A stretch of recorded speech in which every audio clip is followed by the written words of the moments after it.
جزاكم الله خيرا. كيف يعالج الإنسان نفسه إذا كان مصابا بالوسواس القهري؟ أولا، الوسواس في أصله علامة خير في المؤمن. كون الإنسان يصاب بالوسواس في أصله هذه علامة على أن في قلبه خيرا، لأن الشيطان لم يجد طريقا لإفساد دينه إلا الوسواس، ما وجد عليه طريقا فرد أمره إلى الوسواس.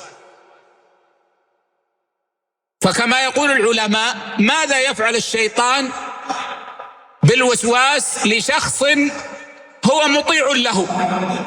ما يحتاج إلى الوسواس، وإنما الوسواس يكون للشخص الذي لا يطيع الشيطان، يتسلط عليه الشيطان بالوسواس. ولذلك شيخنا الشيخ ابن عثيمين رحمه الله سمعته عدة مرات في مكة وفي غيرها، ومرة في مسجد نمرة، مرة في مسجد الخيف في منى، سئل هذا السؤال الذي سئلته، فقال للسائل: أبشر أبشر أبشر. فهذه علامة خير. لكن الشأن الذي ينبغي أن يعلم كيف أتعامل مع الوسواس. ما من مؤمن إلا ويرد عليه الوسواس، لكن الشأن والاختلاف في كيفية التعامل مع الوسواس. فبعض الناس يمر عليه الوسواس مرورا فلا يضره، وبعض الناس يقف مع الوسواس فيضره، وربما لعب به الشيطان حتى أدخله فيما لا يعقل. وقد كان يراجعني رجل قبل زمن تسلط عليه الشيطان بالوسواس في الطلاق، وأشغلني كثيرا، يتصل في آخر الليل، يتصل: هي الآن بجواري وأنا أشك أني طلقتها. قلت له مرتين: اشتغل بذكر الله.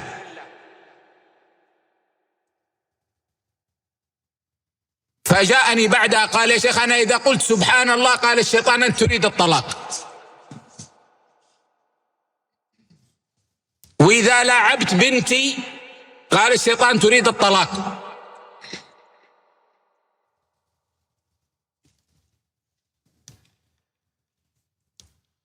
استمر معي فترة والحمد لله عافاها الله. لكن الشاهد يعني أحد الناس تسلط عليه الشيطان بالوسواس في طلاق امرأته، فماذا فعل؟ أصبح إذا جاءه الشيطان ووسوس له في الطلاق وتعب يطلق امرأته. يعني جاء الشيطان قال هذا طلاق ما طلاق، من الغد يذهب ويطلقها طلاقا صحيحا صريحا واضحا حتى يرتاح. طيب فعل المرة الأولى، جاء في المرة الثانية، فعل المرة الثانية، جاءه المرة الثالثة، ماذا فعل يا شيخ؟ ذهب إلى امرأته وقال أنا سأطلقك، وبعد ما تخرجين من العدة تتزوجين أخي من أجل الأولاد. وطلقها فعلا.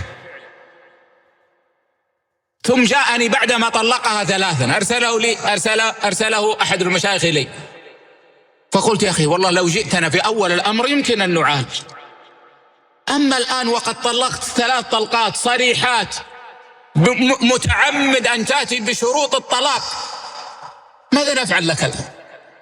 خرجت من ذمتي. أنا رأيت رجلا يدخل دورات المياه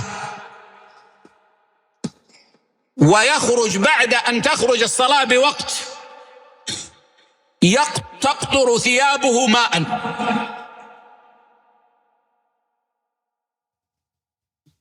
يلعب به الشيطان حتى يغسل ثيابه كله، يقع تحت الماء حتى يغتسل غسلا كاملا.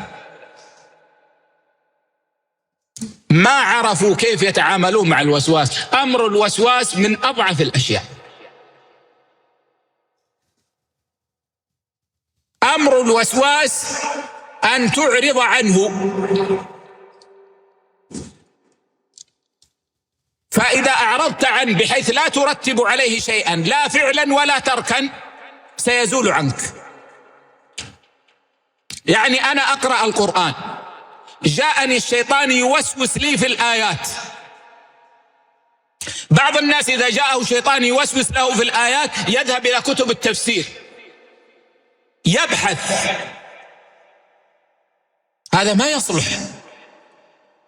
تناقش الشيطان، هذا يجعل الشيطان يطمع فيك أكثر. بعض الناس إذا جاءه الشيطان يوسوس في الآيات أغلق المصحف، هذا أيضا ما يصلح، يجعل الشيطان يطمع فيه أكثر. لا تفعل شيئا من أجل الوسواس ولا تترك شيئا من أجل الوسواس، واستمر، ستغيظ الشيطان. وهذا له أصل متين جدا يجعلك تفعله، وهو أن تعلم أن الله أرحم بك من أن يعذبك بهذا العمل. جاءني موسوس فقلت له والله يا أخي لو كان هذا الأمر حقا وليس وسواسا ما كان الله ليكلفك به، ما كان أرحم الراحمين ليكلفك بهذا، فكيف وهو وسواس لا حقيقة له؟ فإذا أردت التخلص من الوسواس فعليك بالإعراض التام، وأنت معتقد أن هذا لا يضرك. يأتي الشيطان يوسوس في الوضوء، لا ما توضأت زين. والشيطان يا إخوة يأتي للإنسان بخطوات. في أول الأمر لا خرج منك شيء، ارجع تأكد المسألة جنة ونار، ادخل الحمام، المسألة ايش هي؟ دخول الحمام، ارجع تأكد، راجع يتأكد. المرة الثانية نفس القضية حتى يدخله في الوسواس.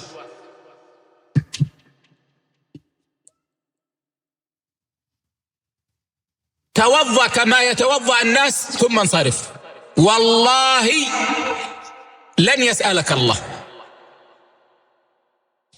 توضأ كما يتوضأ الناس، لأنه إذا كان الذي يصيبك حقا فهذا معفو عنه، وإن كان وسواسا فلا حقيقة له.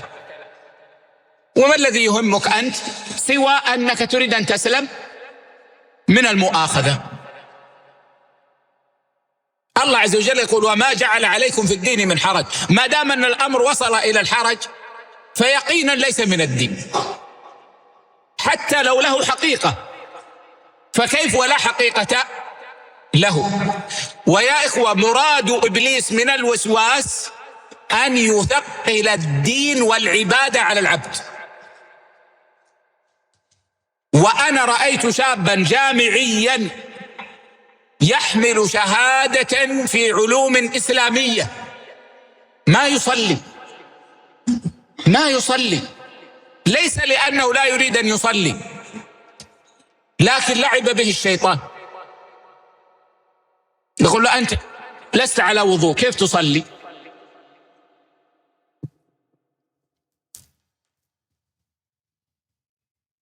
قلت له شرعا حتى لو كنت على غير وضوء ما تستطيع أن تتوضأ تصلي والصلاة مقبولة، ما تستطيع تتوضأ، ما تستطيع تتيمم وأنت على يقين من أنك محدث، لكن ما تستطيع أن تتوضأ ولا تستطيع أن تتيمم وصليت صلاتك مقبولة، فكيف وأنت فعلت ما تستطيع وانتهيت؟ امرأة تتصل بي تقول يا شيخ أنا أقوم لأصلي الضحى بعد ارتفاع الشمس قيد رمح، بعد ربع ساعة من شروق الشمس أو ثلث ساعة من شروق الشمس، أبقى إلى أن يؤذن الظهر ما استطعت أن أقول الله أكبر.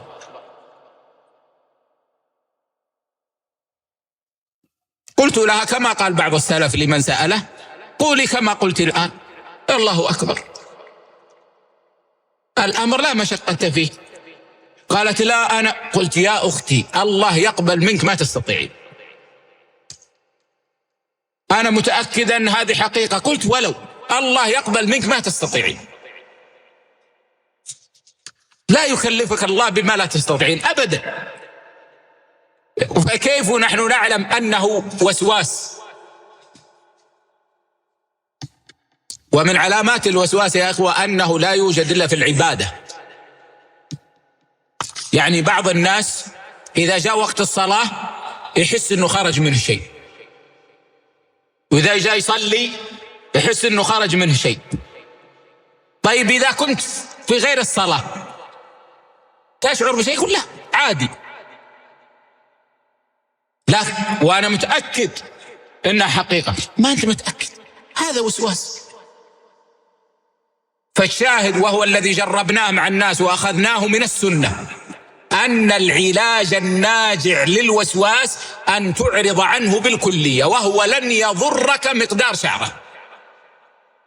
فلا ترتب على الوسواس فعلا ولا ترتب على الوسواس تركا، والله أعلم.